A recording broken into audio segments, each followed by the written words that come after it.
Hey guys, it's Zhang, and today I thought it would be fun to make something that did not end up in my cookbook. We're doing a quick and easy chicken miso ramen. So first, I'm gonna start by cooking off our ramen and aromatics. So in this pot, I'm gonna turn it on medium-high, let it get hot, and then I'm just gonna drizzle a little bit of oil. So this is another really quick and simple recipe, but it didn't make the book just because there were a lot of other noodle soups in there that I thought were better. So you guys get to see the video version of the ones that didn't make it. So once it's hot, I'm gonna add a little bit of ginger. So I'm cooking up the ginger just until it smells nice and fragrant, and then I'm gonna add our garlic. You guys can find the full recipe in the description box below. And then I'll saute this for another minute, and then we add our chicken. I'm just layering a lot of flavors in here because the miso ramen, it's pretty easy to put together, but you still want it to taste a little bit complex. So chicken thighs going in. I'll season it real quick with some salt and pepper. And then we'll just cook each side for about 3 minutes. It doesn't have to be fully cooked through because we are gonna be adding the miso and the other stuff. Okay, so our chicken is looking good here. Now I'm gonna throw the rest of our aromatics in. I have some onions, sesame oil, soy sauce. Now this is gonna really flavor everything.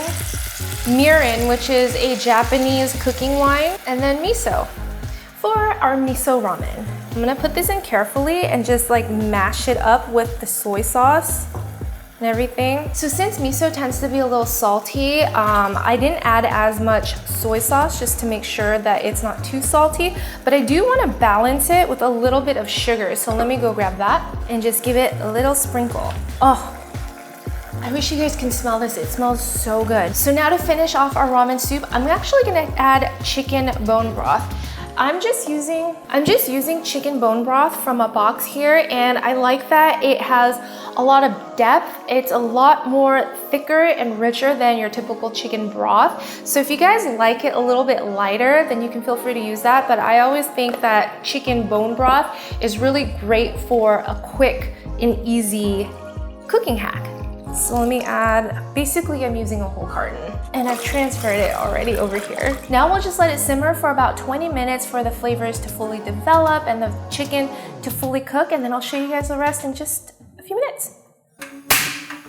Okay guys, so for the ramen piece, I am using fresh ramen noodles from the Asian market. If you don't have one nearby, you can always use the dried kinds. I like this one by Lotus Foods.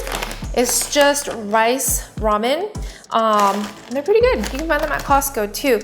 This is what we have in the pantry when we don't have fresh noodles. I always prefer those over the dried stuff, but total preference thing. The great thing about the fresh noodles is that I only need to cook it for about a minute in boiling water, and I can just time it to right before the ramen is ready, which it looks like pretty good. You see the scum on top? That's just the excess from the chicken. You can just scoop it up, which is what I'm about to do. So I have this mesh scooper. I'm not really sure what it's called, but we use it all the time at home. My mom was the one that got me this, and you just kind of get the scum off so that you have a nice, clear, clean broth. And typically for ramen, you don't get the minced ginger or garlic either, so I'm gonna go ahead and get those out because they're just more of a flavor addition, and you don't really need them in the actual broth. The final product. Okay, I'm gonna go ahead and cook off our noodles, transfer them into a bowl. In the meantime, we are gonna take our chicken out so they can cool down, and we'll slice them for our ramen bowl. I usually like using chicken thighs for stuff like this. It's tender, you don't run the risk of the meat drying out, and it's a lot more forgiving for like soups and such. It takes just a minute to cook, so it goes by really, really fast. Just let it come back up to. Okay, so now I'm just chopping up the chicken into slices so it's a little easier to eat. It's nice and tender, perfectly cooked. I tend to like them in like thicker slices. So if you guys are wondering, the servings here that I made serves enough for 2 to 3. Now let's start layering. First, our ramen noodles.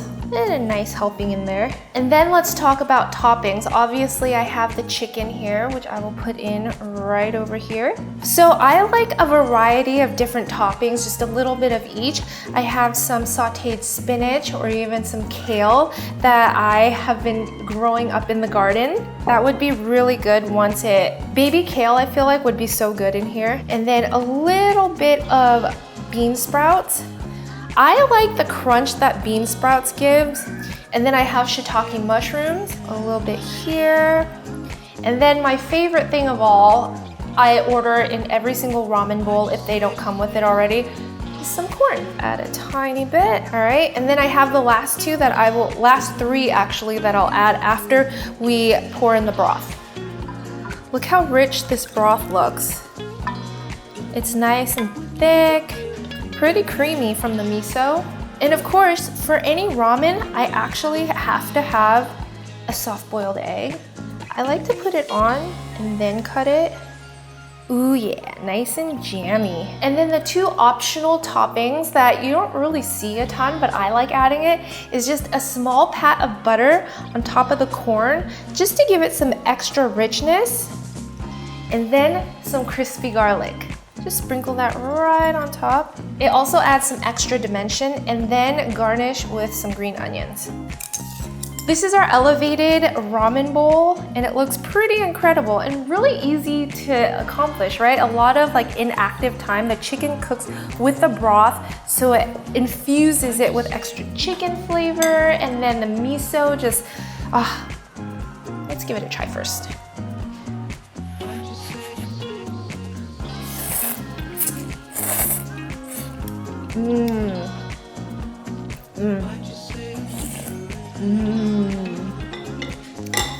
That crunchy garlic is so key.